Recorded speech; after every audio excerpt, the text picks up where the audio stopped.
Hello, this is Pastor Adam with your October Pastor's Report, meant for the administrative council members, but also for anyone who's a friend or member um, or curious observer of Parkview United Methodist Church. So I'll begin by just saying a big word of thanks once again to everyone involved in the church fall harvest dinner.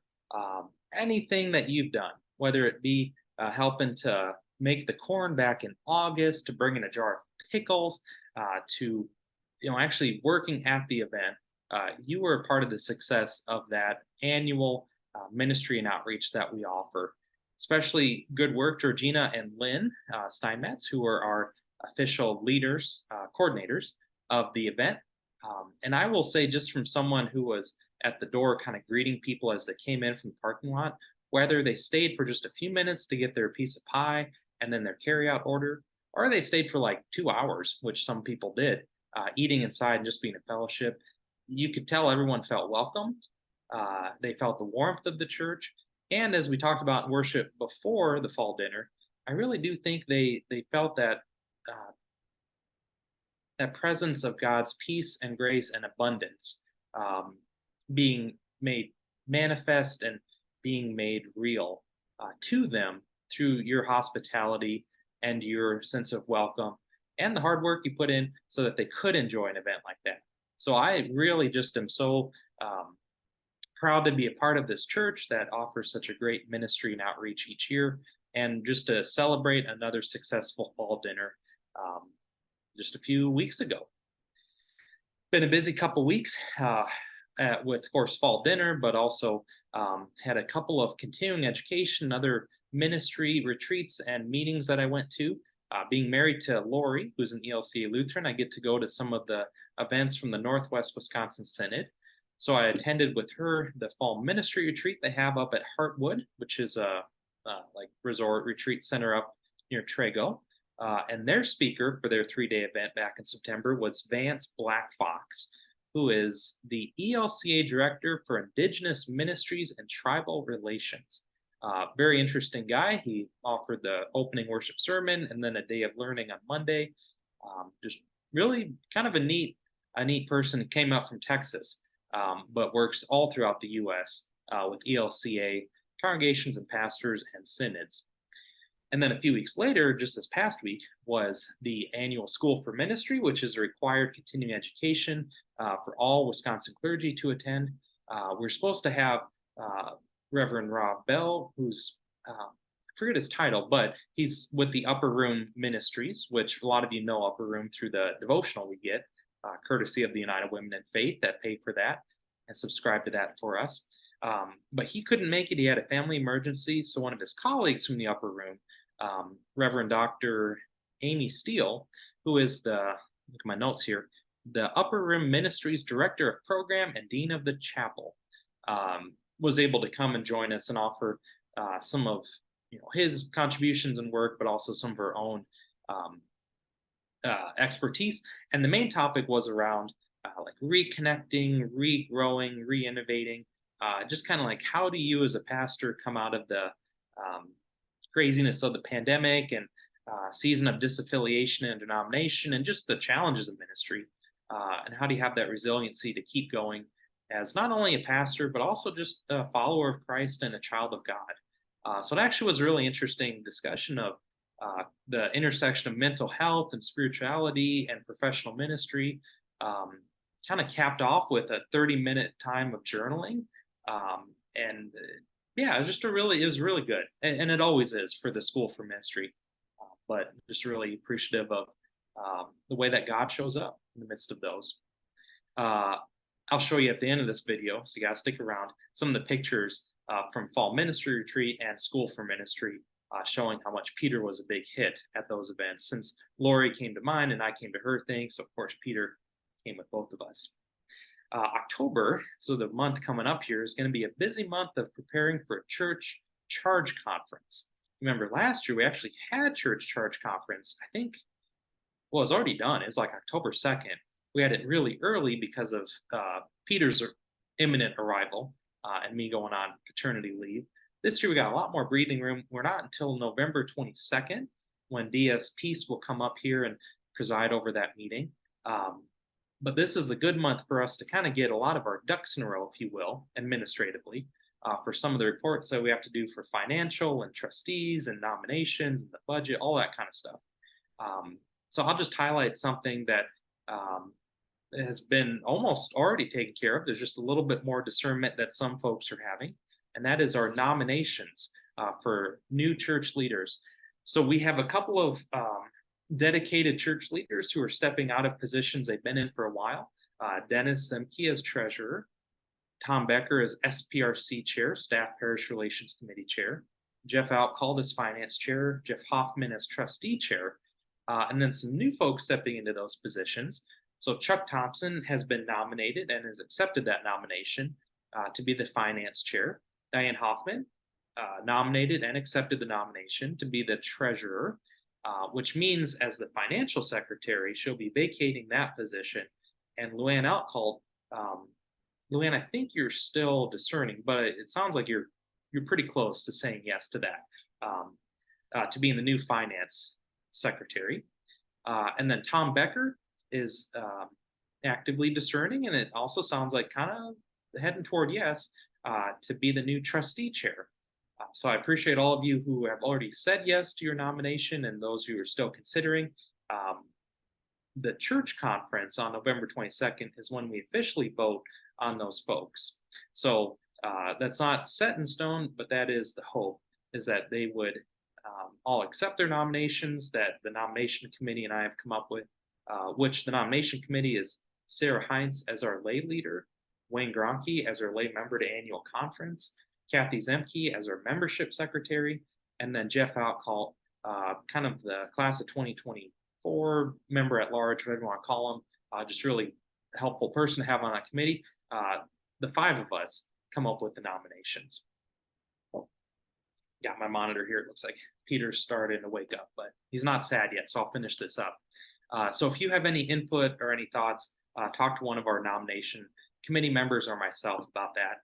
But you will see kind of the final roster here in a couple weeks of who's been nominated for these committees.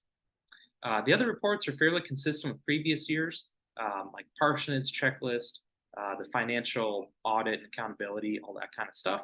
But one thing that we are looking for some more input on is Ad Council Chair Mark Fuller submits the ministry plan for the upcoming time of the church.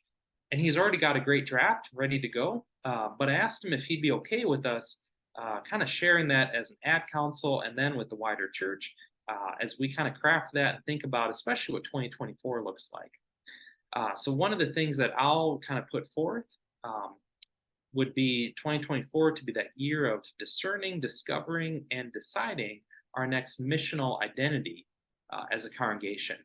Just kind of I talked about this last month coming out of the Indianapolis Innovate Conference, and something I've been kind of praying about is, you know, that VIM trip was such a huge part of this church's identity leading up to the pandemic. Coming out of the pandemic, things just look and feel different. It's different cast of characters involved in some of the aspects that used to be such a big part of that trip. So perhaps God's not calling us to invest in that specific form of missional identity. But perhaps God is calling us to do something like that, something that is an annual big trip that involves a year-round fundraising. Maybe, but maybe not. Maybe what we've been doing since the pandemic has been working really well, which is really focusing on local missions, collection drives, volunteer nights, a lot of the stuff the United Women in Faith have been doing. And perhaps God is calling us to really be a church that has a strong UWF that not only has kind of takes the reins and the mantle of the mission of this church, but also is fully supported by the congregation in local missions. Maybe that's what God's calling us to do. I don't really know. Even though I'm your pastor, I don't have that answer. But I think we all have that answer that Holy Spirit will reveal to us as we go through that time of discernment and discovering and deciding. So what that would kind of practically look like in 2024 is in late spring, early summer, as we had our snowbirds back, we kind of get out of the busyness of Lent and Easter season. We would take some time where I'd kind of offer some workshops, if you will, or I don't know exactly what it'll look like, but basically, how do we go about the discernment process? What's the spiritual practices and centering and focuses that we do so that when we go into the discovery throughout the summer, so meeting people who are doing interesting things you might want to partner with, maybe even going to mission sites or places we could, you know, God is calling us to, kind of those discovering things that we would do throughout the summer. How do we prepare to do that by the discerning phase in the spring? And then the fall and into winter would be deciding, what we have to do in 2025, where we're going to go and how we're going to get there um, from a more logistic standpoint.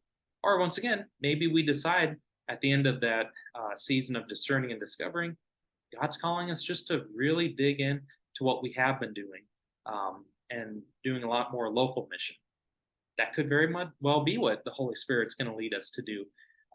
But I think it's worth us going through that process and having that be a big part of our ministry plan for next year. So what I hope to have us do as ad council is on Wednesday night, we'll look over what Mark has already put down. I'll kind of have, my little input ideas, and then we can kind of modify that a bit, and then we'll share that with the rest of the congregation to kind of give input over the coming weeks leading up to the November ad council meeting, which is about 10 days before church conference. So anyway, just continue to be praying about that. And finally, if you would just pray for me, coming up this Saturday is going to be my marathon, the Ashland Whistle Stop Marathon, which is where they bus you out 26 miles and say good luck, and then you run back 26 miles to downtown Ashland. Very excited about it. Physically, I'm probably not ready for it, but mentally, I'm tough enough. I think I'll be okay, and I'll finish. Won't be pretty, but I think I'll finish. And then that will lead into a week of kind of rest, recovering, and celebrating Peter's first birthday, which is on later October. I probably shouldn't say on the internet when his birthday is, but that will be an exciting week for Lori and I. We'll get to visit some of our good friends from Minocqua that still live out there that we met when Lori was working at Ascension Lutheran Church before we came here to Polk and Barron County. And then we'll get to actually spend Peter's birthday with Lori's folks down at the Wisconsin Dells. So he'll get to have a birthday party with Grandma and Grandpa. So we're very excited about that, which means there's no office hours next week. So October 18th and 20th, no office hours. That's vacation week. And I won't be here Sunday the 15th. That's a vacation Sunday, but be back on Sunday the 22nd for that service. So everything's taken care of as far as Sunday worship on the 15th, but just know I won't be here for that. Okay, as promised, here's some quick pictures of our cute little baby Peter, which, oh great, now I lost. Okay, there I am. Always something with this Zoom stuff. All right, I'm going to share screen and share sound. Very good. So this is something I'll actually end with. Okay, Peter had a great time at Fall Ministry Retreat up at Heartwood, but he was exhausted. So here's him napping. For the first time napping on a walk that he's done in like 6 months. So it was very exciting for me that he finally fell asleep on a walk once again. He and I just had a great time kind of hanging out. We did go to sessions, but honestly, my duty at the Lutheran Fall Ministry Retreat was just to keep Peter occupied, which I think I did a good job. There's Lori leading him over to, I think, opening worship. Cute as ever. He was walking with help back then, and now he pretty much can walk on his own. It's quite scary how quickly that happened. This is from the School for Ministry, so the Methodist continuing education from last week. That's our district superintendent, Peace Kim, our circuit leader, Chris, and then, of course, Peter. And this was Amy Steele, Reverend Dr. Amy Steele, who led the workshops at School for Ministry. Once again, Peter being the center of attention, even in that photo. And then, oh, there we go. Very cute kid. And then hopefully this video works, but this was part of closing worship with our Wisconsin clergy colleagues. So I'll end with this as a final blessing for you all.